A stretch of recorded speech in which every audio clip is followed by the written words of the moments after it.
I know a lot of people who have tried meditation as a way to slow down their mind, to create some calm in their chaotic brain, find some peace in their lives. And as powerful as meditation is, and as well as it can work for people, lots of people just can't do it. And they try once or twice, they give up. So we're going to explore why that is and a powerful alternative to traditional meditation today.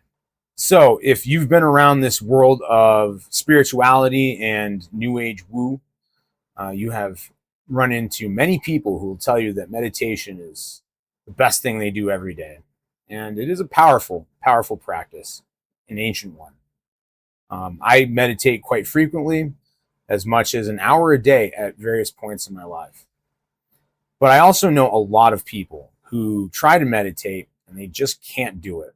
They try and try, and it just doesn't work. They can't sit long enough. The more that they try to still their mind and observe their thoughts, the more chaotic they seem to become.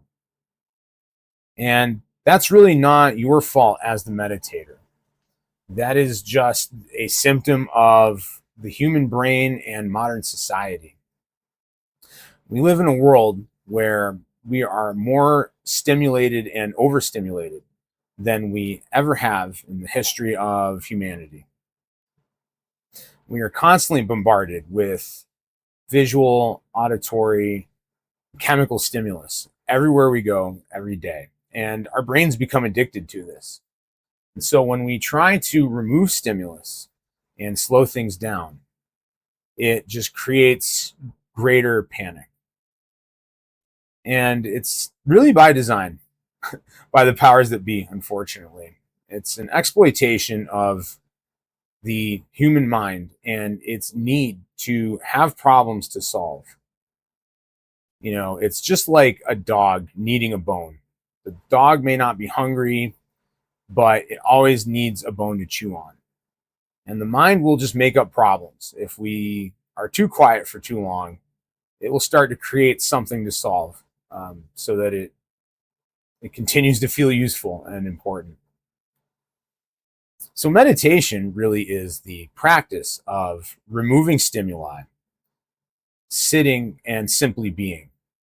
And in doing so, we start to observe our thoughts, our feelings, and the physical sensations in our body as well. And so what we're doing here is we're not actually trying to completely stop thinking.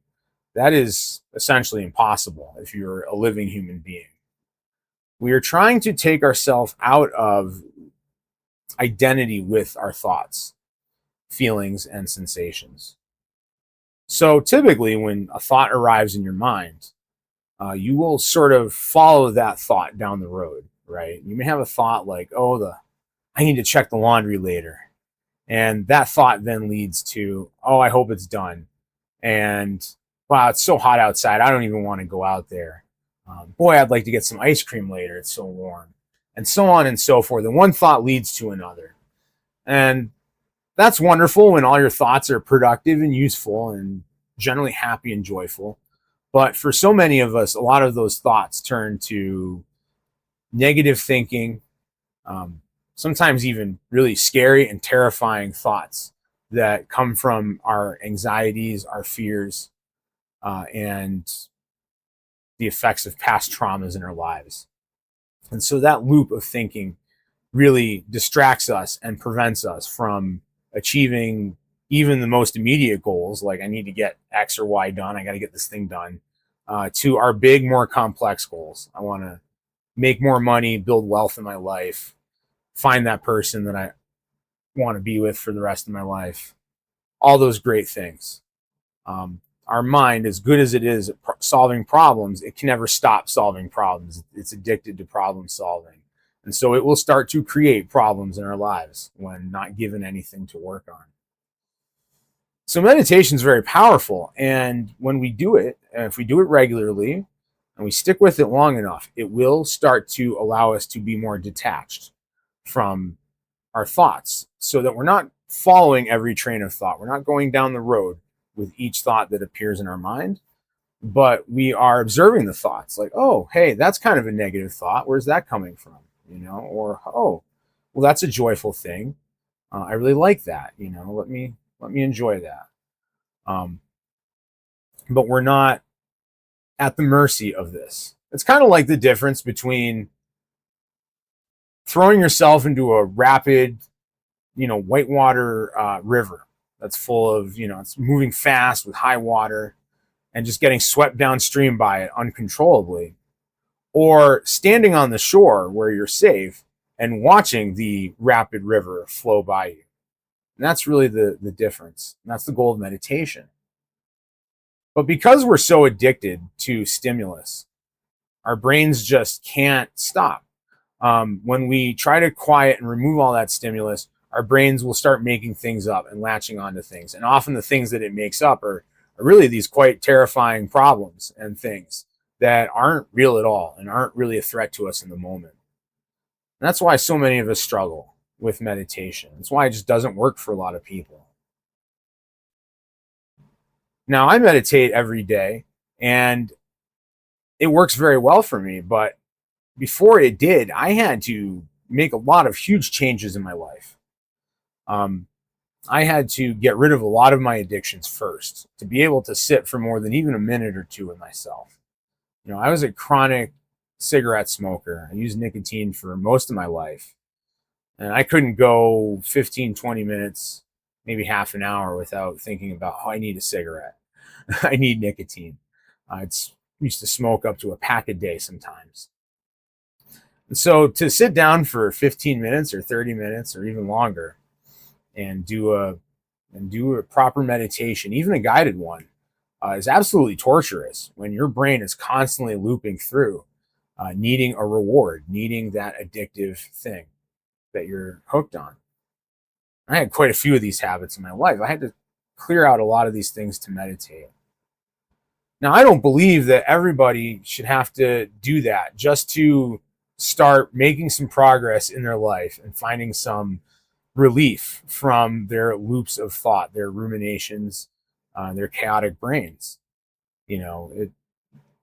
It's possible to make progress with this without having to do such difficult things first. Now, I encourage people to give up addictions. I mean, it's a very positive and helpful thing in your life to, say, quit smoking cigarettes or stop drinking alcohol or something like that. But it's silly to tell people that they have to wait until they've done that to have any kind of peace of mind in their life. So one great alternative to this, I believe, is tarot. And the thing about tarot is it's really not just a pack of cards. And it's not just fortune telling.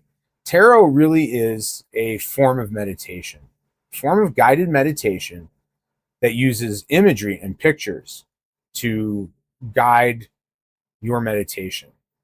It gives you just enough stimulation to quiet down the addictive needs of the brain to always be thinking and problem solving and creating problems and wreaking havoc on your life.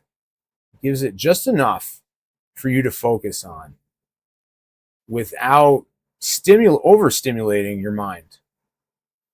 And so this is a very powerful practice.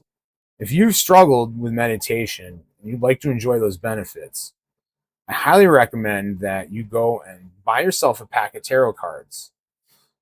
Get it on Amazon, buy it in the store, however you like to acquire things. You don't have to be given one as a gift. That's a common tarot superstition. But get yourself a good traditional tarot deck, a pad of paper. That's all you need. You don't have to learn anything about the meanings of the cards, memorize anything, or take a class or anything like that. Just get the cards. Give yourself some space and quiet. Take 5 minutes of your life every day and do this. Take your cards, shuffle them up, pull just one card out, and just look at it. And as you're looking at it, observe and notice the thoughts, feelings, and sensations that arise when you see this card. Write them down in your notebook or your journal. That's all you have to do. It's really that simple. And if you do that for a few days or a week, and then you go back and you look at the thoughts and feelings that you've written down, I think you'll see some pretty simple progress, some pretty immediate progress in the chaos of your mind and how much it afflicts you. The more often you do this, the more you will find that peace and calm that you're searching for. It's really amazing what this can do for you. And again, if you've really struggled with other forms of meditation or breath work or a lot of these other practices, I think this is going to work for you really well. If you'd like a free guide from me about how to do this every day, just leave a comment or a DM, and I will send that out to you free of charge. And you can start today with finding some peace and calm in your life.